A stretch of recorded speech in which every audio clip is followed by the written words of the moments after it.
Welcome to Bhagyalakshmi IAS institute way passion meat purpose.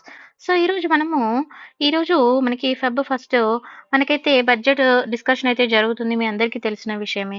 So మరి key features of the బడ్జెట్లో ఉన్న key features ఏంటి అనేది మనం ఒకసారి చూద్దాము. పీడిఎఫ్ ఆల్రెడీ మీకు వెబ్సైట్లో అవైలబుల్గా ఉంటుంది. సో జస్ట్ నేను మీకు ఒక చిన్న డిస్కషన్ కోసం అయితే తీసుకురావడం జరిగింది. ఓకేనా? So minister of finance budget division గుర్తుపెట్టుకోవాలి. సో మరి ఈ 24 అండ్ 20 ఈ ఫిబ్రవరి 24లో మనకి ఇప్పుడు రిలీజ్ అవుతుంది కాబట్టి ఇప్పుడు బడ్జెట్ అనేది 24, 25 ఏ విధంగా ఉందనేది మనం చూసుకుందాం. ఓకేనా? చూడండి ఇక్కడ మనకి ఫస్ట్ వికసిత్ భారత్ బై 2047 అని అన్నారు. సో దీని యొక్క మెయిన్ ఎయిమ్ ఏంటంటే చూడండి, ప్రొవైడ్ ద ఏం ప్రొవైడ్ చేయాలి? Prosperous Bharat in harmony with the nature and modern infrastructure opportunities. ఏం చేయాలి? మోడర్న్ ఇన్ఫ్రాస్ట్రక్చర్ ఆపర్చునిటీస్ ని మనం అందరికీ ప్రొవైడ్ చేయడము. దట్ ఈస్ కాల్డ్ సబ్కా సాత్ సబ్కా వికాస్, అంటే అందరి కోసం చేయడము. మరి దీని మంత్ర ఏంటి అని అంటే ఈ ప్రోగ్రామ్ డెవలప్మెంట్ కి సబ్కా సాత్ సబ్కా Vikas. So comprehensive development of all, అంటే అందరికీ అంటే అందరూ బాగుండాలి, అందరిలో మనం ఉండాలి అని అంటాం కదా. సో అందరికీ కూడా డెవలప్మెంట్ అనేది కావాలి. సో అందరినీ కూడా మనం ఇంక్లూడ్ చేసుకొని డెవలప్ చేయాలి అన్ని రంగాల్లో. ఓకేనా? సబ్కా సాత్ సబ్కా వికాస్ సబ్కా విశ్వాస్. సో ఇక్కడ చూడండి, Trinity of democracy and diversity backed by the సబ్కా ప్రయాస్. ఓకేనా? అందరి మంచి కోసం develop and it's developed in 2047. And next చూడండి, పీపుల్ సెంట్రిక్ ఇంక్లూసివ్ డెవలప్మెంట్ ఏ విధంగా ఉంది. ఇక్కడ చూడండి, పీపుల్ సెంట్రిక్ ఇంక్లూసివ్ డెవలప్మెంట్ అంటే మనకి ఇక్కడ డెవలప్మెంట్ అనేది ఆల్ ఫార్మ్స్, అంటే అన్ని ఫార్మ్ ఆఫ్ ఇన్ఫ్రాస్ట్రక్చర్, అన్ని టైప్ ఆఫ్ ఇన్ఫ్రాస్ట్రక్చర్ ని డెవలప్ చేయడము. ఓకేనా? All form of infrastructure, physical, digital and సోషల్గా. ఫిజికల్గా, డిజిటల్గా. ఇప్పుడు మనకి డిజిటల్గా డెవలప్మెంట్, ఇప్పుడు మనకి వైఫై 5G వచ్చింది ఫర్ ఎగ్జాంపుల్ చెప్తున్నా. ఇప్పుడు ఏ వచ్చింది అంటే ఇట్లా, అంటే డిఫరెంట్ టైప్స్గా మన డెవలప్మెంట్ అనేది డిజిటల్గా కూడా ఏ విధంగా ఉంది. ఇప్పుడు ప్రతి ఒక్కరు ఫోన్ పేలు, ఏటీఎంలు లైక్ ఇలా మనం యూజ్ చేస్తున్నాం. ఇదంతా డిజిటల్ సర్వీసెసే కదా. ఇంతకుముందు మనము ఫర్ ఎగ్జాంపుల్ ఒక సర్టిఫికేట్ అప్లై చేయాలంటే మనము ఆఫీస్కి వెళ్ళి చేయాల్సి వచ్చేది. బట్ ఇప్పుడు online application. So everything digital now days. So digital అనేది చూసుకోవాలి. తర్వాత ఫిజికల్ గా కూడా ఇప్పుడు డిజిటల్ వర్క్ జరగాలంటే ఫిజికల్ ఇన్ఫ్రాస్ట్రక్చర్ ఉండాలి కదా. ఒక బ్యాంక్ ఉండి దానికి ఆపరేటింగ్ చేసే వాళ్ళు ఉండాలి. దానికి ఇప్పుడు మన ఫోన్ పేలో ఇలా డబ్బులు పంపగానే వేరే వాళ్ళ అకౌంట్ లో విత్ ఇన్ సెకండ్ లో ఎలా యాడ్ అవుతున్నాయి. సో దానికి ఆపరేటింగ్ అనేది ఉంటది కదా. సో దానికి ఒక ఇన్ఫ్రాస్ట్రక్చర్ ఉండదు, అంతా వర్క్ చేయాలి కదా. సో ఇన్ఫ్రాస్ట్రక్చర్ ఓకేనా, ఫిజికల్ గా, డిజిటల్ గా, సోషల్ గా అన్ని విధాలుగా ఇన్ఫ్రాస్ట్రక్చర్ ని డెవలప్ చేయడము. తర్వాత digital public infrastructure promoted and formulation and financial inclusion, వీటన్నిటిని కూడా మనము ప్రమోట్ చేయడము. తర్వాత depending and winding of tax base via GST. ఓకేనా? జిఎస్టీ అనేది కూడా మనము ఇప్పుడు మీకు నిన్న మనము స్కీమ్ లో డిస్కస్ చేసాము. కొంతమంది జిఎస్టీ ట్యాక్స్ వేస్తారు. మనం ఇప్పుడు ఫర్ ఎగ్జాంపుల్ ఒక మంచి రెస్టారెంట్కి వెళ్ళి ఫుడ్ తింటాము, లేకపోతే ఏదైనా షాపింగ్ చేసినప్పుడు మనం జిఎస్టీ అని చూస్తాం. మరి వాళ్ళు అసలు ఆ జిఎస్టీ పే చేస్తున్నారా లేదా అనేది కూడా మనకు తెలియదు, అవునా కదా. బట్ మనం పే చేస్తున్నాం. కరెక్ట్ గా ట్రాన్స్పరెంట్ గా ఉండాలి కాబట్టి, ట్రాన్స్పరెంట్ గా ఉంటే ఆ జిఎస్టీ అనేది రీచ్ అవుతుంది గవర్నమెంట్ కూడా, అప్పుడు మనకు కూడా రేట్లు తగ్గుతాయి. సో ఇదన్నీ మనం నిన్న డిస్కస్ చేసాము క్లాస్ లో. మీరు ఎవరైనా ప్రీవియస్ వీడియోని చూడని వాళ్ళు ఉంటే చూడొచ్చు. ఫర్దర్ కూడా మనము ప్రతి స్కీమ్ ని డిస్కస్ చేస్తాము. ఆల్రెడీ ఆగస్ట్ స్కీమ్స్ అయితే కంప్లీట్ చేసాము. నెక్స్ట్ సెప్టెంబర్ స్కీమ్స్ రేపు కంప్లీట్ చేస్తామండి. ఓకే. సో జస్ట్ ఒకసారి ఓవర్వ్యూ చూద్దాం మనం. తర్వాత GIFT IFSC a robust gateway for global capital and financial services for the ఎకానమీకి ఫినాన్షియల్ సర్వీసెస్ అనేది ప్రొవైడ్ చేయడం. తర్వాత proactive inflation management, all part of country become the active participation in the economic growth. ఇక్కడ అన్ని కంట్రీలోనే ఉన్న అన్ని parts of states కూడా they are becoming active participated గా ఇందులో ఉండడం అయితే జరుగుతుంది. అండ్ మనం ఇప్పుడు ఒకవేళ పర్సంటేజ్ గ్రోత్ రేట్ ఏ విధంగా ఉంది చూసుకుంటే చూడండి, ఇప్పుడు ఫినాన్షియల్ ఇయర్ 2014 నుండి 2029, మనకి ఇప్పుడు మనం ఎక్కడున్నాం, ఇక్కడ 29 కాదు, జస్ట్ 24 మనం చూసుకోవాలి. 22, 23, 24 చూసుకోవాలి ఏ విధంగా మనం చేంజ్ అయ్యాము. సో చూడండి, ఇప్పుడు ఇక్కడ మనకి 22 నుంచి తీసుకుంటే 21 కి తగ్గింది, 22 కి పెరిగింది. మనది ఇండియా వచ్చేసి ఈ కలర్ అండి, చూసుకోవాలి. సో మళ్ళీ ఏమైంది, మళ్ళీ తగ్గింది. సో ఇలా మనం జాగ్రత్తగా చూసుకోవాలి. అయితే నెక్స్ట్ మరి ఫోకస్ ఏరియా విధంగా, అంటే ఇప్పుడు వరల్డ్ వైజ్ గా తీసుకున్నా కూడా ఇది పెరిగి మళ్ళీ తగ్గుతుంది. ఇండియాది కూడా అలాగనే ఉంది, అది చూసుకోవాలి. డాలర్ గ్రోత్ రేట్ అనేది. తర్వాత ఫోకస్ ఏరియా తీసుకుంటే గరీబ్ కళ్యాణ్ యోజన అండ్ దేశ్ కా కళ్యాణ్. సో ఇప్పుడు మనం ఇక్కడ తీసుకుంటే మరి ఈ ఇక్కడ చూడండి percentage of the population who are multi dimensionally poor population అంటే పూర్ పాపులేషన్ యొక్క పర్సెంటేజ్ అనేది ఇవ్వడం జరిగింది. ఇప్పుడు మనం 2005 నుంచి కంపేర్ చేసుకుంటే 23కి ఇది తగ్గుతూ అయితే రావడం జరిగింది చూసుకోవాలి. ఓకేనా. నెక్స్ట్ ఇవి ఇంపార్టెంట్ అంటే ఎగ్జామ్ పాయింట్ ఆఫ్ వ్యూలో పెరిగిందా తగ్గిందా అని అడుగుతారు కానీ ఎంత పెరిగింది ఎంత తగ్గిందా అని అడగరండి గుర్తుపెట్టుకోండి. ఓకేనా. నెక్స్ట్ మనం మళ్ళీ ఈ బడ్జెట్ డిస్కషన్ కంప్లీట్ గా డీటెయిల్ ఎక్స్ప్లెనేషన్ కూడా చూద్దాము. ఓకేనా. సో నెక్స్ట్ చూడండి DBT has led to the saving 2.7 lakh crore. ఎంత సేవింగ్ అండి 2.7 lakh crore and 25 crore people moved out multi dimensional poverty. ఎంతమంది బయటకు వచ్చారండి అది కూడా చూసుకోవాలి. 24 crore people moved out of multi dimensional ఓకేనా పావర్టీ సారీ. తర్వాత credit assistance to 27 lakh street vendor under the మనం already PM SVANidhi scheme discuss చేసాం కదా. సో పిఎం స్వానిధి స్కీమ్ లో మనకి ఏం ప్రొవైడ్ చేస్తారు ఓకే స్ట్రీట్ వెండర్స్ కే కానీ చిన్న చిన్న వ్యాపారస్తులకే కానీ వాళ్ళు ఎంత మనకి వాళ్ళకు 10,000 రూపీస్ బడ్జెట్ అనేది ఇచ్చి తర్వాత వాళ్ళు దాన్ని మళ్ళీ రీపే చేసుకోవడం ఇలా కొన్ని ఉంటాయి డిఫరెంట్ గా కూడా మనకు ఉంటాయి అవన్నీ చూసుకోవాలి మనం. సో స్వానిధి స్కీమ్ అనేది ఈ స్కీమ్ ఒక డిస్కషన్ ఆల్రెడీ మనము మొన్న క్లాస్ లో చేసాము. సో మన ప్రీవియస్ వీడియో చూడని వాళ్ళు ఉంటే ఈ స్కీమ్స్ కూడా మీరు చూడండి ఇంకా చాలా స్కీమ్స్ ఉంటాయి. సో ఈరోజు జస్ట్ మనం గిస్ట్ ఓన్లీ డిస్కస్ చేస్తున్నాం కాబట్టి నేను డీటెయిల్గా చెప్పట్లేదు. మనం ప్రతి స్కీమ్ని కూడా డీటెయిల్గా ఎక్స్ప్లెయిన్ చేసుకున్నాము. ఆల్రెడీ కొన్ని క్లాసెస్ అయ్యాయి రిమైనింగ్ క్లాసెస్ నేను త్వరగా అప్లోడ్ చేస్తాను. సో ఇక్కడ ఏమంటున్నారు క్రెడిట్ అసిస్టెన్స్ అనేది ఇస్తున్నారు ఎంత 78 lakh ఓకేనా 78 lakh స్ట్రీట్ వెండర్స్ ఎంతమంది అండి చూసుకోవాలి 78 lakh స్ట్రీట్ వెండర్స్ కి. దేని మరి ఏ స్కీమ్ కింద వస్తుంది వాళ్ళకి అంటే PM SVANidhi. Next empowering the youth empowering అంటే ఇప్పుడు చూడండి యూత్ ఇప్పుడు మనకి స్కిల్స్ ఉంటేనే మనం సక్సెస్ఫుల్ గా ముందుకెళ్ళగలుగుతాం అవునా కదా. సో యూత్ కావాల్సింది మెయిన్ ఏంటి స్కిల్స్ ఓకేనా. So 1.4 crore youth trained under the skill India mission ఎంతమంది ట్రైన్డ్ అయ్యారని చెప్తున్నారు 1.4 crore యూత్ ఓకేనా. సో మరి ఈ పిఎం శ్రీ అనే స్కీమ్ ఇది చాలా చాలా ఇంపార్టెంట్ అండి. సో స్కీమ్ మనం తర్వాత డిస్కస్ చేద్దాం. ఇక్కడ increasing the PM Shri budget allocation అనేది పెంచడం జరిగింది అని చెప్తున్నారు. ఇక్కడ చూడండి fostering entrepreneur aspiration of the youth 43 crore loans ఎంత అండి 43 crore లోన్స్ శాంక్షన్ చేయడం జరిగింది. Sanction under the PM Mudra Yojana మళ్ళీ ఇది ఒక స్కీమ్ అండి పిఎం ముద్రా యోజన ఓకేనా. మరి ఇప్పుడు చూడండి మనకి డెవలప్మెంట్ తీసుకుంటే ఇప్పుడు స్కిల్ డెవలప్మెంట్ లో మనం 2014 లో తీసుకున్నప్పుడు ఐఐటీస్ ఎన్ని ఉన్నాయండి 16 23కి వచ్చేసరికి 23 ఉన్నాయి. ఐఐఎంస్ తీసుకుంటే 7 నుండి 22కి వచ్చేసరికి 22 ఉన్నాయండి. 14 లో యూనివర్సిటీస్ తీసుకుంటే 723 ఉంటే 23కి వచ్చేసరికి 1113 ఉండడం జరిగింది ఓకేనా. నెక్స్ట్ ఫోకస్ ఏరియాస్ మరి ఏంటండి మెయిన్ గా అంటే వెల్ఫేర్ ఆఫ్ ఫార్మర్స్ అన్నదాత. సో అన్నదాత సుఖీభావ అని మీరు వినే ఉంటారు కదా. ఇప్పుడు ఎవరైతే ఫార్మర్స్ ఉంటారో వాళ్ళకి మనం అన్ని ఫెసిలిటీస్ ఇచ్చి వాళ్ళకి మంచిగా ఇస్తే మనకి పంటలు మంచిగా వస్తాయి. వాళ్ళకి సపోర్ట్ చేస్తేనే మనము కూడా మంచిగా ఉంటాం కదా. సో ఇక్కడ ఏమంటున్నారు direct financial assistance to 11.8 crore ఎంతంటే 11.8 crore farmers okay under the A scheme కింద ఉన్నారు పిఎం కిసాన్ యోజన ఓకేనా. Will discuss the scheme later. So ఇక్కడ crop insurance to 4 crore farmers under the PM Fasal Bima Yojana. PM Kisan Yojana వేరండి పిఎం ఫసల్ బీమా యోజన వేరు అండ్ స్టేట్ వైజ్ గా కూడా మనకి స్కీమ్స్ ఉంటాయి చూసుకోవాలి. ఒక్కొక్క స్టేట్ వైజ్ కొన్ని స్కీమ్స్ సపరేట్ గా ఉంటాయి వాటిని కూడా చూసుకోవాలి. స్టేట్ ప్రొవైడ్ చేస్తుంది అన్నట్టుగా ఓకేనా. నెక్స్ట్ ఇంటిగ్రేషన్ 1361 మండీస్ ఎన్ని మండీస్ ఉన్నాయండి మండీస్ ఎందుకంటే మనకు స్టోరేజ్ కి యూజ్ అయితే మీకు తెలుసు కదా. సో ఇవి కూడా మనం డిస్కస్ చేద్దాము. ఈనామ్ సపోర్టింగ్ ఏంటంటే ఇది eNAM okay eNAM supporting the trading value of 3 lakh crore okay ఇది గుర్తుపెట్టుకోవాలి. మరి ఇంక్రీజింగ్ అనేది ఏ విధంగా ఉందో చూసుకుంటే చూడండి ఇక్కడ increasing the procurement of the wheat and rice తీసుకుంటే 2021 కి 2024 కి ఇంక్రీజింగ్ ఉందా రైస్ లేదా ఓకేనా ఉంది. నెక్స్ట్ వీట్ తీసుకుంటే 22లో ఇంక్రీజ్ అయ్యి మళ్ళీ 3లో తగ్గి మళ్ళీ 24కి వచ్చేసరికి కొంచెం పెరుగుతుంది ఓకేనా. నెక్స్ట్ నారీ శక్తి అంటే మరి ఇప్పుడు అమ్మాయిలకు కూడా జాబ్స్ ఉద్యోగాలు వాళ్ళకి సెల్ఫ్ ఎంప్లాయ్మెంట్ ని కల్పించినప్పుడే ఇప్పుడు దేశం కూడా మనకి సక్సెస్ వేలో వెళ్ళాలని అంటే women also important yes or no. So Nari Shakti అని అంటే వాళ్ళకు కూడా ఏం చేస్తున్నారంటే అందరికి ఆడవాళ్ళకి కూడా లోన్స్ ప్రొవైడ్ చేయడము వాళ్ళ సెల్ఫ్ ఎంప్లాయ్మెంట్ కోసము. మీరు ఆల్రెడీ వినే ఉంటారు ఊర్లలోకి వెళ్తే జనరల్ గా సిటీలో కూడా ఉన్నాయి సిటీలో లేవని కాదు జనరల్ గా విలేజెస్ లోకి వెళ్తే మనకి అమ్మ వాళ్ళు పేరెంట్స్ వాళ్ళు వాళ్ళ లోన్స్ అని తీసుకొని వాళ్ళు చిన్న చిన్న బిజినెస్లు పెట్టుకుంటామని లోన్స్ తీసుకొని వాళ్ళు వర్క్ చేసుకుంటూ మళ్ళీ వాటిని రీపే తక్కువ అంటే వడ్డీ లేకుండా వడ్డీ లేని రుణాలు అంటారు కదా, సో ఈ విధంగా రీపే చేస్తూ ఉండడం జరుగుతుంది, మీ అందరికీ తెలిసిందే. సో అలాంటివి అన్నట్టుగా. సో నారీ శక్తి ఇక్కడ చూడండి 30 crore ఎంత అండి, 30 crore ముద్రా యోజన లోన్స్, ఎన్ని లోన్స్ అనేది కూడా చూసుకోండి. 30 crore Mudra Yojana loans disburse to women entrepreneur, ఎన్ని చేశారంట, 30 crore ముద్రా యోజన లోన్స్. ఇప్పుడు మనం ఒక నేర్చుకోవాల్సింది ఏంటి, ముద్రా యోజన, ఇది ఒక స్కీమ్, సో అది మనం నేర్చుకోవాలి.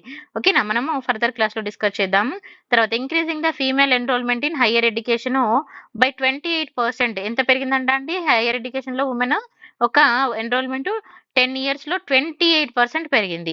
Next 43% of the women enrollment in STEM courses, already STEM courses మనం డిస్కస్ చేసాము మన స్కీమ్స్ వీడియోలో చూడండి. ఓకేనా, next 1 crore women assisted by 83 lakh SHGs, ఎంతమంది అండి, 1 crore ఉమెన్ కి అసిస్ట్ చేశారు, ఎంత, 83 lakh SHG to become the Lakhpati didis. ఓకేనా, సో మరి ఇక్కడ పర్సెంటేజ్ గా చూసుకోండి, మనకి 2017-18 కి 2020-23కి ఇంక్రీజ్ అయిందా లేదా ఫీమేల్ లేబర్ ఫోర్స్ అనేది, ఫీమేల్ లేబర్ ఫోర్స్ ఇంక్రీజ్ అని మళ్ళీ మీరు ఏదో అనుకోకండి. ఇక్కడ మనకి ఆడవాళ్ళకు కూడా వాళ్ళకి ఒక సెల్ఫ్ ఎంప్లాయ్మెంట్ కానీ వాళ్ళు ఏదో ఒక వర్క్ చేసుకోవడానికి మనము వాళ్ళకు ఒక అవకాశాన్ని కల్పించడం. ఓకేనా, next strategy for Amrit call, మరి అమృత్ కాల్ యొక్క స్ట్రాటజీ ఏ విధంగా ఉంది అనేది తీసుకుంటే ఇక్కడ చూడండి సస్టైనబుల్ డెవలప్మెంట్.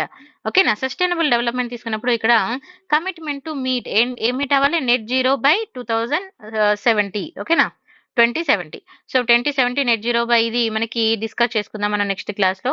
సో ఇక్కడ కమిట్మెంట్ తీసుకున్నప్పుడు మరి ఇక్కడ ఏమి ఇచ్చారు చూడండి, విజిబిలిటీ. ఓకేనా, visibility gap funding for wind energy and setting up the coal gasification and liquidization of the capacity and paid the mandatory blending of CNGs and PNG and comprehensive biogas, financial assistance to procurement of the biomass, aggregation and machinery. So ఇక్కడ ఏమంటున్నారు, ఇక్కడ చూడండి commitment to meet, main commitment ఏంటిది, net జీరోకి మనము meet అవ్వాలనేది ఒక commitment, మనకి ఎప్పుడు దానికి 2070కి మీట్ అవ్వాలనేది మన కమిట్మెంట్. మరి దానికోసం ఏం చేశారన్నది చెప్తున్నారు ఇక్కడ చూడండి, viability gap funding for wind energy and మరి ఇంకా setting up the local like coal gasifications ని ఏర్పాటు చేయడము, తర్వాత మన లిక్విఫాక్షన్ కెపాసిటీని పెంచడము, తర్వాత ఏర్పాటు చేయడము, తర్వాత ఇంకా phase the mandatory blending of CNGs PNGs కూడా అండ్ బయోగ్యాస్ కూడా వీరన్నీ కూడా కంప్రెస్ చేయడము, తర్వాత ఫినాన్షియల్ అంటే ఇప్పుడు మనకి మీ అందరికీ తెలుసు కదా ఎన్విరాన్మెంటల్ ప్రొటెక్షన్ కూడా మనం ఏ విధంగా వర్క్ చేస్తున్నాం అది, తర్వాత అది అన్నట్టుగా మనం ఇది డిస్కస్ చేద్దాం ఇంకా ఫర్దర్ గా. తర్వాత ఇంకా ఇప్పుడు చూడండి మనకి ఎలక్ట్రిసిటీని కూడా మనం ఏ విధంగా డెవలప్ చేసుకోవాలి, ఇప్పుడు మనకి సోలార్ లైట్స్ కానీ ఈ విధంగా ఉంది కదా మీ అందరికీ తెలుసు కదా, సో ఈ విధంగా మనం వాటిని ఏ విధంగా ఏర్పాటు చేసుకోవాలనేది కూడా చూసుకోవాలి. జస్ట్ ఇక్కడ మనం ఓన్లీ జస్ట్ డిస్కస్ చేస్తున్నాం కాబట్టి ఫర్దర్ గా డిస్కస్ చేద్దాము. తర్వాత మరి ఫినాన్షియల్ అసిస్టెన్స్ ని వాటికి ప్రొవైడ్ చేయడం అనేది ఇంపార్టెంట్ కాబట్టి financial assistance for procuring the biogas aggregation machinery, అంటే వీటన్నింటి కూడా ఫినాన్షియల్ గా ప్రొవైడ్ చేయడము. తర్వాత rooftop solarization, so rooftop solarization మీ అందరికి ఇప్పుడు రీసెంట్ గా న్యూస్ లో కూడా ఉంది, ఐడియా ఉండే ఉంటుంది. A 1 crore household will be enable to obtain up to the 300 units of free electricity per month. So ఇప్పుడు మనము ఈ రూఫ్ టాప్ సోలరైజేషన్ పెట్టుకుంటే మనకి మీకు తెలుసు ఇది మనం అంటే ఎలక్ట్రిసిటీ అయితే జనరేట్ చేసుకుంటాము. సో ఫర్ మంత్ కి ఎంత అంటే 300 units ఫ్రీ ఎలక్ట్రిసిటీ జనరేట్ చేసుకోవచ్చు. ఓకేనా, సో ఇప్పుడు దీన్ని ఇంప్లిమెంట్ చేయడానికి కూడా ఇంకా ఎక్కువగా ఇంప్లిమెంట్ చేయడానికి కూడా మనము గవర్నమెంట్ అయితే ప్లాన్స్ అయితే చేయడం జరుగుతుంది. సో ఇప్పుడు వరకు మనం తీసుకుంటే చూడండి ఇక్కడ 1 crore household will be enabled to obtain up to 300 units free of electricity per month. ఓకేనా, అడాప్టేషన్ ఆఫ్ ద నెక్స్ట్ వచ్చేసి ఈ బస్సెస్ కూడా మనం ఆల్రెడీ డిస్కస్ చేసాము. Adaptation of the e buses for public transport network. ఓకేనా, so e buses ని adapt చేసుకోవడము ఎందుకనంటే public transport network కోసము. తర్వాత strengthening the e vehicle ecosystem by supporting the manufacturing and charging. ఇప్పుడు మనకి తెలుసు కదా ఎలక్ట్రానిక్ వెహికల్స్ వస్తున్నాయని, సో ఎలక్ట్రానిక్ బస్సెస్. ఓకేనా, ఈ బస్సెస్ అంటే ఏంటంటే ఎలక్ట్రానిక్ బస్సెస్ ని అండ్ ఎలక్ట్రానిక్ వెహికల్స్ కూడా వాటికి ఒక ఎకో సిస్టమ్, ఇప్పుడు వాళ్ళు ఎలక్ట్రానిక్ బస్సెస్ పెడతారు, ఎలక్ట్రానిక్ వెహికల్స్ పెడతారు, వాటి ఛార్జింగ్ అయిపోయినప్పుడు మరి ఛార్జ్ పెట్టుకోవడానికి ఛార్జ్ స్టేషన్స్ కూడా ఉండాలి కదా, సో ఉంటేనే కదా మరి యూజ్ అవుతాయి, లేకపోతే ఇప్పుడు సడన్ గా ఛార్జింగ్ అయిపోతే ప్రాబ్లమ్ అవుతుంది కదా. సో ఈ vehicle eco system supporting manufacturing అంతా కూడా మనము వాటికి ప్రొవైడ్ చేయాలి. అండ్ దానికి రిమైనింగ్ ఇంకా చాలా వర్క్స్ ఉంటాయి కాబట్టి సో కంప్లీట్ గా మ్యానుఫ్యాక్చరింగ్ కి కావాల్సిన వాటిని ప్రొవైడ్ చేయడం అనేది ఇంపార్టెంట్ గా తీసుకున్నారు. అండ్ ప్రొవైడ్ చేశారు. తర్వాత new scheme for bio manufacturing and bio foundry to be launch to support the environmental friendly, ఓకేనా, ఎన్వైరన్మెంటల్ ఫ్రెండ్లీ ఆల్టర్నేటివ్స్ ని ప్రొవైడ్ చేయడము. మరి మనం పర్సంటేజ్ గా చూడండి, ఇక్కడ పర్సంటేజ్ గా తీసుకుంటే percent increases in non Fasal fuel, okay, non Fasal fuel installed the electricity capacity. So ఇక్కడ చూడండి percentage of the non Fasal fuel installed electricity capacity తీసుకుంటే 2004కి 2023కి హౌ మచ్ డిఫరెన్స్ మీకు అర్థమవుతుంది కదా. ఇక్కడ 30% ఉంది, ఇక్కడ 43.9% ఉందండి. సో ఇక్కడ more than 10 crore of LPG connections released under the PM UY. అంటే మీకు గుర్తుంది కదా, ఇందాక మనం చెప్పుకున్నాం. సో ఎన్ని పెంచారు, 10 crore, ఓకేనా, 10 crore ఎల్పిజి కనెక్షన్స్ అనేది రిలీజ్ చేయడం జరిగింది. And 36.9 crore LED bulbs. So ఇది కూడా మనం ఆల్రెడీ డిస్కస్ చేసుకున్నాం. ఎల్ఈడి బల్బ్ ఏ స్కీమ్ కింద వచ్చింది అనేది నాకు కామెంట్ సెక్షన్ లో పెట్టాను, గుర్తుంటే ఎవరికైనా. So 72.2 lakh LED tube lights ని and 23.6 lakhs energy efficient fans distributed under the Ujjwala scheme, ఓకేనా. సో ఉజ్వల స్కీమ్ మనము మళ్ళీ ఫర్దర్ గా డిస్కస్ చేద్దాము. Next 1.3 crore LED street lights installed under the SNLP full form చూసుకోవాలి మనం, ఓకేనా. Next strategy for Amrit Kaal strategy 2. ఇప్పుడు మనం అమృత్ కాల్ లో మనకి 5 ఉంది కదా. సో ఫస్ట్ ఒకటి డిస్కస్ చేసేసుకున్నాము, ఓకేనా. సో అమృత్ కాల్ ఇక్కడ మనకి 5 అయితే ఇవ్వడం జరిగింది. సబ్స్టాన్సిబుల్ డెవలప్మెంట్ ఒకటండి. నెక్స్ట్ వచ్చేసి ఇన్ఫ్రాస్ట్రక్చర్ అండ్ ఇన్వెస్ట్మెంట్ తీసుకుంటే మరి ఏ విధంగా ఉందో చూద్దాం. So implementation of the 3 major railway corridors. ఏంటంటే 3 మేజర్ రైల్వే కారిడార్స్ ఇంప్లిమెంటేషన్, ఓకేనా, corridor program under the A scheme కింద, పిఎం గతిశక్తి. పిఎం ఏ స్కీమ్ కింద అనేది చూసుకోవాలి. And to improve the logistic efficiency under the reduced the cost. ఎందుకు cost reducing లో చేయాలనేది మెయిన్ గోల్. ఎందుకంటే తక్కువ కాస్ట్ లో చేయగలిగితేనే మనం ఎక్కువ వర్క్ చేయగలుగుతాం కదా, ఎక్కువ కాస్ట్ అంటే అది కష్టం అయితే కాబట్టి. Next promotion of the foreign investment via bilateral investment treaties to be negotiated. Bilateral investments మనకి ట్రీటీస్ తెలుసు కదండి మీకు. బయోలెటరల్ అంటే రెండు సైడ్లో కూడా మీకు ఉంటుంది. ఇప్పుడు మీకు జనరల్ గా మనం ఏదైనా ట్రీటీ తీసుకున్నప్పుడు కొన్ని ట్రీటీస్ ఎలా ఉంటాయంటే, ఇప్పుడు మన స్టేట్ కి ఇంకో స్టేట్ కి కలిపి అగ్రిమెంట్స్ ఉన్నప్పుడు ఏమైతుందంటే, మనం ఇక్కడ పన్ను కట్టినా అక్కడ పన్ను కట్టినా ఒక్కటే అన్నట్టుగా. సో కొన్ని దేశాలు ఏం చేస్తాయనంటే, ఇప్పుడు వేరే దగ్గర మన దగ్గర రూపీ వాల్యూ, అక్కడ దగ్గర రూపీ వాల్యూ డిఫరెంట్ ఉంది. సో వాళ్ళ దగ్గర తక్కువ ఉన్న వాళ్ళ దగ్గర కట్టేసి మన దగ్గర కట్టారు అన్నట్టుగా. సో ఎందుకు కట్టరు, కట్టలేదు అని అడగడానికి ఉండదు. ఎందుకంటే ఇక్కడ ట్రీటీ అనేది కలిపి చేసుకున్నారు కాబట్టి ఉంటుంది అన్నట్టుగా. సో ఈ బయోలెటరల్ ట్రీటీస్, ఈ ట్రీటీస్ గురించి మనం ఒకరోజు డిస్కస్ చేద్దాము. కొంచెం ఒక 1 hour టైం పడుతుంది దానికి. మనం ఒక 1 day లో దాన్ని డిస్కస్ చేసుకుందాం క్లియర్ గా మళ్ళీ, ఓకేనా. సో ఇక్కడ ఏం ప్రమోట్ చేస్తున్నారు, promotion of the foreign investment via ఏ విధంగా అంటే bilateral investment treaties to be negotiated and extension of existing airports. ఏం ఎయిర్పోర్ట్స్ అంటే ఆల్రెడీ ఉన్న ఎయిర్పోర్ట్స్ ని ఎక్స్టెన్షన్ చేయడం, extension of existing airports and comprehensive development of new airports ని తీసుకురావడము అండ్ ఉన్న వాటిని డెవలప్ చేయడం. అండర్ ద ఏ స్కీమ్ కింద చేస్తున్నారు మరి, ఉదాన్, ఓకేనా, ఉదాన్ స్కీమ్ కింద. Next promotion of the urban transformation via metro rail and నమో భారత్. మీ అందరికీ తెలుసు కదా నమో భారత్ స్కీమ్.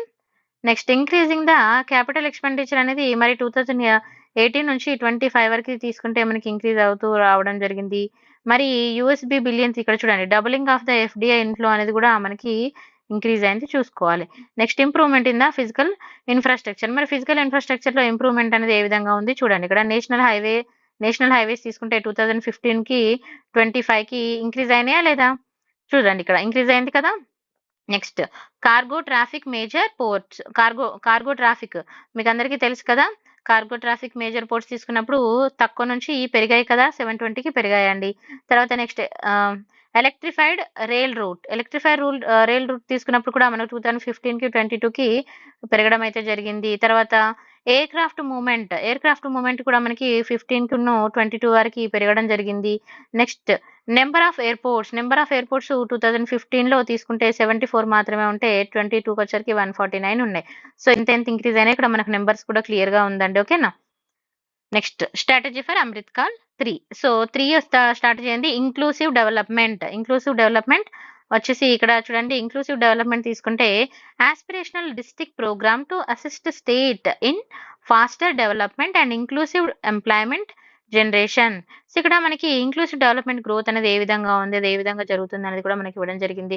ఇక్కడ చూడండి మనం 2018లో తీసుకుంటే మనకి 68% ఉంటే 2023కి వచ్చేసరికి 89 ఉంది. ఇప్పుడు ఇది దేనికొస్తుంది అంటే percentage of women registered for antenatal care within the first trimester. So, ఇదొకటి మనం గుర్తుపెట్టుకోవాలి. ఇక్కడ వుమెన్ యొక్క ఇంపార్టెన్స్ అనేది. తర్వాత number of enrolment under the Pradhan Mantri Jeevan Jyoti Bima Yojana per lakh population. So, Pradhan Mantri Jeevan జ్యోతికి తీసుకున్నప్పుడు 2018కి, 2023 కూడా చాలా ఇంప్రూవ్‌మెంట్ అనేది ఉన్నది. ఇది చూసుకోవాలి. ఓకేనా? Inclusive development. నెక్స్ట్ హెల్త్ తీసుకున్నప్పుడు మనకి encourage of cervical cancer vaccination for girls. So, ఇప్పుడు మీ అందరికీ తెలుసు క్యాన్సర్ అనేది ఇప్పుడు ప్రజెంట్ ఉన్న జనరేషన్‌కి ఇది చాలా అంటే చాలా ప్రాబ్లమ్‌గా మారుతుంది అని మనం చెప్పొచ్చు. సో, ఈ క్యాన్సర్ దానికి కూడా మనకి ఇప్పుడు వ్యాక్సినేషన్ అయితే ప్రొవైడ్ చేస్తున్నారు. సో, అదేందండి cervical cancer vaccination for girls ఎన్ని ఇయర్స్ నుంచి ఎన్ని ఇయర్స్ వాళ్ళకండి? 9-14 ఇయర్స్ వాళ్ళకి. ఓకేనా? తర్వాత సాక్ష్యం అంగన్వాడీ అండ్ పోషన్ 2.0 ఇవన్నీ కూడా మనం మళ్ళీ చూసుకుందాం. పోషన్ 2.0 అంటే ఏంటిది? ఓకేనా? expanded for improve the nutrition delivery and early childhood care development. So, మీ అందరికీ తెలుసు ఇప్పుడు మనకి ఏంటి వన్స్ ప్రెగ్నెన్సీ అయినప్పటి నుంచి వాళ్ళు పాప పుట్టి తర్వాత వాళ్ళకి చైల్డ్ కేర్ కూడా అంటే చైల్డ్‌హుడ్‌లో ఉన్నప్పుడు వాళ్ళకి కావాల్సిన పోషకాహార పదార్థాలను కూడా ప్రొవైడ్ చేయడం జరుగుతుంది. తర్వాత యూవిన్ ఓకేనా? యూవిన్ platform. So, what is the full form of యూవిన్ ప్లాట్‌ఫార్మ్? కామెంట్ సెక్షన్‌లో పెట్టండి. యూవిన్ platform for immunization efforts of mission Indradhanush to be rolled out. కొంతమంది నేను అంటే కామెంట్ సెక్షన్‌లో పెట్టండి అంటే అనుకోవచ్చు మేడం మీరు చెప్పొచ్చు కదా అని. నేను చెప్పడం వేరు. మీరు ఒకసారి దాన్ని జస్ట్ ఇలా గూగుల్‌లో సెర్చ్ చేయడం వల్ల కూడా you will get the more knowledge. ఎందుకంటే ఇది కాంపిటీటివ్ వరల్డ్. మీరు ప్రిపేర్ అయ్యేది కాంపిటీషన్ ఎగ్జామ్. ఓకేనా? అన్ని అరటిపండు ఒలిచి ఎవరు పెట్టరు. సో, మనం నేర్చుకోవాలి. నేర్చుకున్నప్పుడే వస్తది. మనం ఇవన్నీ మరి ఎందుకు చూడాలి వీడియోస్ కానీ ఏదైనా అంటే ఇది మనకొక ఐడియా ఇస్తది. ఓకే. అంటే ఏవేవి ఇంపార్టెంట్ అందులో ఏమున్నది అని మనకు అవగాహన ఇస్తాం. కానీ కంప్లీట్‌గా మనం నేర్చుకుంటేనే మనకు సక్సెస్ అయితాం. ఓకేనా? సో, చూడండి ఇక్కడ next health cover under the Ayushman Bharati. Ayushman Bharati scheme మనకి దేనికోసం అండి? హెల్త్ ఇష్యూకి. ఓకేనా? Ayushman Bharat to be extended to all ASHA Anganwadi workers and helpers. Remember this. Ayushman అన్నప్పుడు ఇది మనకి హెల్త్ కింద వస్తది గుర్తుకోవాలి. నెక్స్ట్ ఇప్పుడు మనకి మన అమృత్ కాల్‌లో ఫోర్త్ ఏంటంటే inclusive development 2/2. So, inclusive development తీసుకున్నప్పుడు మనకి ఫస్ట్ ఏముందండి? హౌసింగ్. ప్రధాన మంత్రి ఆవాస్ యోజన. సో, ఆవాస్ అంటే ఏంది? మీకు ఇల్లు. మీకు తెలుసు కదా! సో, ప్రధాన మంత్రి ఆవాస్ యోజన అనగానే మనకు హౌసింగ్ గుర్తు రావాలి. సో, మనం ఈ యోజన కూడా మళ్ళీ డిస్కస్ చేద్దాము. So, Gramin close to achieving target of 3 crore housing. ఎన్ని హౌసింగ్ అండి? వాళ్ళు ఎంతవరకు రీచ్ అయ్యారంట? ఇక్కడ close to achieving the 3 crore హౌసెస్‌కి రీచ్ అవ్వడం జరుగుతుంది. And next additional 2 crore target for the next 5 years. So, already 3 crore reach అవుతున్నారు. అండ్ అడిషనల్‌గా ఇంకా నెక్స్ట్ 5 ఇయర్స్‌కి ఎన్ని పెట్టుకున్నారండి? 2 crore. ఓకేనా? తర్వాత housing for middle class scheme be launched to promote the middle class to buy or build their own houses. Middle class వాళ్ళకి like హౌసింగ్‌ని ఇల్లు ఆవాసాన్ని కల్పించడం అనేది మెయిన్ టార్గెట్ అండి. Increase the allocation of the ఇక్కడ చూడండి పీఎంఏవై అంటే పీఎం ఆవాస్ యోజన ఎంత ఇంక్రీజ్ అయింది 2023 నుంచి 2024కి ఇక్కడ ఎంత పెట్టుకున్నారు కూడా మనం చూసుకోవాలి. ఓకేనా? నెక్స్ట్ టూరిజం తీసుకున్నప్పుడు మనకి ఇక్కడ states will encouraging to be under the development of the iconic and tourist centers to attract the business and promote the opportunity for the local entrepreneurship. Okay, and long term interest free loans to be provided to states to encourage the development. Next, G20 meeting in 60 places presented delivery of India global audience and project for the port connectivity, tourism and infrastructure amenities had taken up the islands and including the Lakshadweeps. And next వచ్చేసి fifth strategy agriculture and food processing. ఇక్కడ చూడండి government will provide the private and public investment for ఎందుకంటే investment in post harvesting activities లో invest చేయడము తర్వాత application of the nano DAP to be expanded to all agro climatic zones అండి. ఓకేనా? Next Atmanirbhar oil seeds and Abhiyan strategy to be formulated to achieve the Atmanirbhar for oilseeds. Next comprehensive program for the dairy development. So dairy farm development కోసం programs ఏర్పాటు చేయడం. తర్వాత implementation of the ప్రధానమంత్రి Matsya Sampada Yojana. So Matsya Sampada యోజనని implement చేయడము.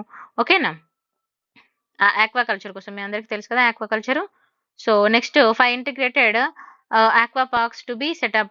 ఏం పెట్టుకున్నారండి? 5 integrated aqua parks ని ఏర్పాటు చేయడము. ఓకే, మోర్ ఎంప్లాయ్మెంట్ ఆపర్చునిటీస్ కల్పించడం కోసం ఇది. తర్వాత increasing the allocation of the blue revolution. So మనము ఇక్కడ చూడండి 2023 బడ్జెట్ కి 2024 బడ్జెట్ కి డిఫరెన్సెస్. 2023 బడ్జెట్ తీసుకున్నప్పుడు ఇక్కడ మనకి 2025 అంటే 2024 బడ్జెట్ లో తీసుకున్నప్పుడు ఇది బడ్జెట్ ఎక్స్పెండిచర్ లో వస్తాయండి మనకి 2352. ఓకేనా, ఎన్ని క్రోర్స్ అనేది కూడా మనం చూసుకోవాలి. తర్వాత 2023కి 2024కి తీసుకుంటే ఇక్కడ మనకి increasing the allocation for the PM formalization of macro food processing enterprises scheme. ఎంత మనకి ఇక్కడ ఇంక్రీజ్ అనేది అవడం జరుగుతుంది. తర్వాత resilience performance of the Indian economy యొక్క పర్ఫార్మెన్స్ చూడండి ఏ విధంగా ఉంది. పర్సెంటేజ్ ఆఫ్ జీడిపి ఇప్పుడు మనం 2014 నుంచి 24 వరకు తీసుకుంటే జీడిపి పర్సెంటేజ్ అనేది పెరుగుతూ మనకి తగ్గింది, మళ్ళీ పెరిగింది, మళ్ళీ పెరిగింది, మళ్ళీ ఇప్పుడు 2024కి వచ్చేసరికి తగ్గింది. చూసుకోవాలి ఈ విధంగా. Next declining the unemployment rate. So ఇక్కడ ఏమంటున్నారు? అన్ఎంప్లాయ్మెంట్ రేట్ అయితే తగ్గింది అంటున్నారు. సో మంచిదే కదండి. సో ఇప్పుడు ఇక్కడ చూడండి 2018 నుంచి తగ్గుతూనే వచ్చింది. ఓకేనా, ఇక్కడ ఇలాంటి గుర్తుపెట్టుకోవాలి. కన్సిస్టెంట్ గా తగ్గిందా, పెరిగిందా, ఎలా వచ్చింది అనేది మనకి ఎగ్జామ్ పాయింట్ ఆఫ్ వ్యూలో అడుగుతారు.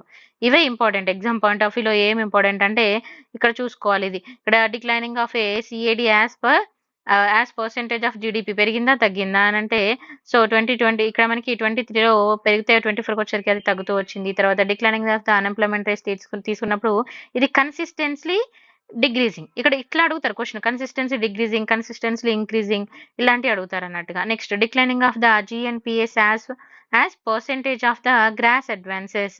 సో మరి ఇది చూడండి ఏ విధంగా ఉంది. 2014 నుంచి పెరిగిందండి ఎక్కడికి 2018 వరకు, మళ్ళీ 18 నుంచి తగ్గుతూ వచ్చింది కన్సిస్టెన్సీగా. ఓకేనా, ఇది వి షేప్డా యూ షేప్ ఇది కూడా మనం చూసుకోవాలి. ఓకే, తర్వాత ఇక్కడ rising value of digital transactions మరి పెరుగుతూ వచ్చాయా తగ్గుతూ వచ్చాయా? పెరుగుతూ వచ్చాయి. 2018కి తీసుకున్నప్పుడు 24కి తీసుకున్నప్పుడు చాలా డెవలప్మెంట్ అయితే ఉందండి. సో ఎన్ని క్రోర్స్ 12,000 క్రోర్స్ కి ఇది పెరగడం జరిగింది. Consistency increasing. Next rice in average monthly gross GST collection. So GST collection తీసుకున్నప్పుడు మరి రైస్ లో ఏ విధంగా ఉంది అని అంటే మంత్లీ గ్రాస్ అనేది గ్రాస్ రేట్ లో తీసుకున్నప్పుడు చూడండి 2018లో మనకి 2018 నుంచి 24 వరకు పెరుగుతూ వచ్చింది. ఓకేనా, జిఎస్టీ కలెక్షన్స్ ఇవి రైస్ మీద. తర్వాత ఫాల్ ఇన్ హెడ్లైన్ ఇన్ఫ్లేషన్ అనేది మరి ఏ విధంగా ఉంది చూడండి. ఫాల్ ఇన్ హెడ్లైన్ ఇన్ఫ్లేషన్ తీసుకుంటే 14లో మనకి చాలా ఎక్కువగా ఉండి తర్వాత తగ్గుతూ వచ్చింది. మళ్ళీ 20కి వచ్చేసరికి పెరుగుతూ మళ్ళీ 23కి వచ్చేసరికి మళ్ళీ పెరిగి మళ్ళీ తగ్గడం జరిగింది. సో ఈ విధంగా చూసుకోవాలి. Next achievement of the taxation reforms ఏ విధంగా ఉన్నాయి. Direct tax collection more than trebled at last 10 years ఏ విధంగా ఉన్నదని చూస్తారు. నెంబర్ ఆఫ్ రిటర్న్ ఫైల్ చేస్తారు కదా మనకి returns. So return filers swelled to 2.4 times. Next faster refund ఏ విధంగా ఉంది. Reduction in the average processing time of return from 93 days. ఓకేనా, 2014 to 13 తీసుకుంటే ఎన్ని డేస్ పట్టేదండి? 93 days పట్టేది మన ఫాస్ట్ రీఫండ్స్ కి. అదే ఇప్పుడు మనకి 2023కి వచ్చేసరికి జస్ట్ 10 days. ఎన్ని రోజులు అండి? 10 days లో రీఫండ్ కి టైం అయితే తగ్గిపోయింది. అంటే డెవలప్మెంట్ అనేది ఆ విధంగా ఉంది అని చెప్తున్నారు. తర్వాత రిటర్న్ ఫైలింగ్ కూడా ఇంతకుముందు తీసుకున్నప్పుడు ఇప్పటికీ చాలా డిఫరెన్సెస్ అయితే రావడం జరిగింది. అంటే ట్యాక్స్ కట్టినప్పుడు మనము రిటర్న్స్ ని ఫైల్ చేసుకోవచ్చు అండి. సో ట్యాక్స్ కట్టే వాళ్ళకి అది ఐడియా ఉంటుంది. మనం ఫర్దర్ గా క్లాసెస్ లో కూడా డిస్కస్ చేద్దాం. తర్వాత average monthly gross GST collection doubled to 1.66 lakhs crore financial year 2024. ఇప్పుడు మనకి యావరేజ్ మంత్లీ గ్రాస్ అనేది జిఎస్టీ కలెక్షన్ ఎంత అని చెప్తున్నారు. జిఎస్టీ కలెక్షన్స్ డబల్ అయింది. ఓకేనా, డబల్ టు 1.66 lakhs crore అండి 2024 ఫైనాన్షియల్ ఇయర్ కి. And increasing the tax wines of the state revenue కూడా మనకి ఇక్కడ 2012 నుంచి 13 కి తీసుకుంటే ఇక్కడ ఎంత ఉంది. అండ్ 2017 to 23 తీసుకుంటే ఎంత ఉందో మనం చూడండి. ఇక్కడ 2013 to 16 అప్పుడు 0.73 ఉంటే మనకి 17 to 23కి వచ్చరికి 1.22. ఓకేనా, పోస్ట్ జిఎస్టీ పీరియడ్ ఇది. మరి బెనిఫిట్ టు ద కన్జ్యూమర్, దీని యొక్క బెనిఫిట్స్ ఏంటంటే benefit to the consumers, reduction in logistic cost and price of the most goods and services. Next positive sentiment about the GST. So positive sentiment తీసుకుంటే 94% of the industrious lease a view transaction to GST A largely positive and 80% of the respondent feel GST had led to supply chain optimization as per the survey conducted by a leading consulting firm అన్నాడు. ఇక్కడ చూడండి ఏమంటున్నారంటే positive sentiment about the GST తీసుకుంటే ఏ విధంగా ఉందన్నది discuss చేస్తున్నారు. ఇక్కడ ఎంత ఉందండి 84% ఆఫ్ ద ఇండస్ట్రీ, ఓకేనా, 84% ఆఫ్ ఇండస్ట్రీ లీజర్స్ వ్యూ ట్రాన్సాక్షన్స్ అనేది మనకి లార్జ్లీ పాజిటివ్ గా ఉండడం జరిగింది. తర్వాత decline of import release time, ఇక్కడ ఏమంటున్నారు ఇంపోర్ట్ రిలీజ్ టైం అనేది మరి అది ఏ విధంగా ఉన్నదని చూసుకోవాలి. ఇంపోర్ట్ రిలీజ్ టైం సిన్స్ 2019 కి తీసుకుంటే డిక్లైన్ అయిందని జరుగుతుంది, అంటే తగ్గడం జరుగుతుంది, ఓకేనా. సో ఇప్పుడు చూడండి 47% inland container depots and 28% air cargo complexes and 27% at sea port, ఓకేనా. ఇదేంటండి decline in import release time from since 2019 నుండి. ట్యాక్స్ ప్రపోజల్స్, మరి ట్యాక్స్ ప్రపోజల్స్ తీసుకుంటే ఏ విధంగా ఉన్నాయి ఇక్కడ చూడండి. ట్యాక్స్ ప్రపోజల్స్ లో continuity in taxation, so taxation అనేది ఏ విధంగా ఉంది కంటిన్యూటీ ఇన్ టాక్సేషన్. ఇక్కడ చూడండి ఏమంటున్నారు certain tax benefits to startups and investment made by sovereign wealth funds or pension fund or tax exemption of some IFSC units earlier expiring on 31/3/2024. ఎప్పుడండి 31/3 వచ్చిందా, మరి ఇప్పటికీ రాలేదు చూసుకోవాలి. And extended up to 31/3/2025. అయితే ఇక్కడ మనకి ఇక్కడ ఏం లేదండి ట్యాక్స్, ఇప్పుడు మనకి అందరికీ తెలుసు కదా ట్యాక్స్ ప్రపోజల్స్, ట్యాక్స్ కట్టడం ఇవన్నీ ఉంటాయి కదా. ఇప్పుడు ఫర్ ఎగ్జాంపుల్ ఎయిర్టెల్ కొన్ని పెద్ద పెద్ద కంపెనీస్ ఉంటాయి, సో వాళ్ళు చాలా వరకు ట్యాక్స్ అనేది ఎవకేట్ చేస్తారంటే దాన్ని కట్టకుండా ఉండడము, లేదా ఏదో ఒక రీజన్ చెప్పడము, అలా చాలా జరుగుతూ ఉంటాయి. సో అలాంటి వాటికి కూడా కొంచెం ట్యాక్స్ ఎక్సెంప్షన్స్ ఇవ్వడము, మళ్ళీ తర్వాత వాళ్ళకి ట్యాక్స్ టైమింగ్స్ పెంచడము. మీ అందరికీ తెలుసు రీసెంట్ లో కొన్ని కేసెస్ కూడా మీరు చూసే ఉంటారు. సో వాటికి ట్యాక్స్ కి ఏమంటున్నారంటే చూడండి వాటికి అంటే ఎక్సెంప్షన్స్ అనేది ఇవ్వడం జరిగింది అని చెప్తున్నారు. ఇక్కడ set and tax benefit to startups, అంటే ఇక్కడ స్టార్ట్అప్స్ ఎవరైతే ఉంటారో అంటే చిన్న చిన్న కంపెనీస్ పెట్టుకొని ఇప్పుడే స్టార్ట్ అవుతారు వాళ్ళు, సో వాళ్ళ ఇన్వెస్ట్మెంట్ అనేది స్టార్ట్ చేశారు, వాళ్ళు సొంతగా ఫండ్ వాళ్ళు డెవలప్ అవుతూ ఉంటారు. సో దానివల్ల ఎంప్లాయ్మెంట్ కూడా ప్రొవైడ్ అవుతుంది ఒకటి. సో ఇప్పుడు స్టార్ట్అప్ లోనే ఉన్నారు, ఇప్పుడు వీళ్ళు ట్యాక్సెస్ కట్టమంటే వీళ్ళకి వచ్చిన లాభం మొత్తం ట్యాక్సెస్ కే పోయేలా ఉంటుంది. సో వాళ్ళు ఫర్దర్ గా మళ్ళీ దాన్ని పెట్టుబడి పెట్టలేరు కదా. సో ఇప్పుడు మనకి ఒక చిన్న స్టార్ట్అప్ చేసినప్పుడు మీకు వచ్చిన లాభాన్ని మళ్ళీ మీరు పెట్టుబడి పెట్టుకుంటే మనం ఎక్కువ సక్సెస్ అయ్యే ఛాన్స్ ఉంటుంది కదా. సో అందుకే స్టార్ట్అప్స్ కి ట్యాక్స్ ఎక్సెంప్షన్స్ అనేది ప్రొవైడ్ చేయడం జరిగింది అని చెప్తున్నారు. అండ్ వాటి యొక్క అంటే ఎర్లియర్ గా ఇచ్చిన డేట్ ప్రకారం మనం 31/3/2024 కి కట్టాల్సి ఉంటే దాన్ని ఎక్స్టెండ్ చేశారు. ఎప్పుడు అండి 2025 కి ఎక్స్టెండ్ చేశారు, ఇది ఇంపార్టెంట్ అండి. Next withdrawal of the outstanding direct tax demand. So outstanding direct tax demand తీసుకుంటే up to 25,000 pertaining up to financial year, okay నా financial year 10 and up to 10,000 for financial year 11 to financial year 15 అని అన్నారు. So ఇక్కడ expected to benefits approach 1 crore tax payers.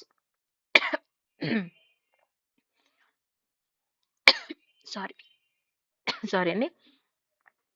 So next retention of same tax rates. So retention of same tax rates తీసుకుంటే for direct and indirect taxes including import duties, for corporate taxes 22% for existing domestic companies and 50%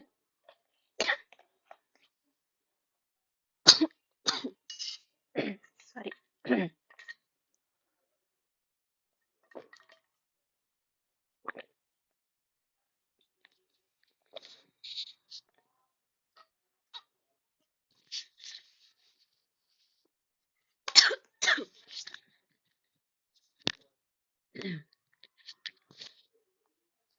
so next retention of same tax rates. So ఇక్కడ ఏమంటున్నారంటే for direct and indirect taxes including import duties, for corporate tax తీసుకున్నప్పుడు ఇక్కడ మనకి 22% అండి for existing domestic companies, ఏ companies already exist అయిన domestic companies, కానీ 15% వచ్చేసి న్యూ మ్యానుఫ్యాక్చరింగ్ కంపెనీస్ కి. Next no tax liabilities for taxpayers with income up to ఎంతమంది కంటే నో ట్యాక్స్ లయబిలిటీ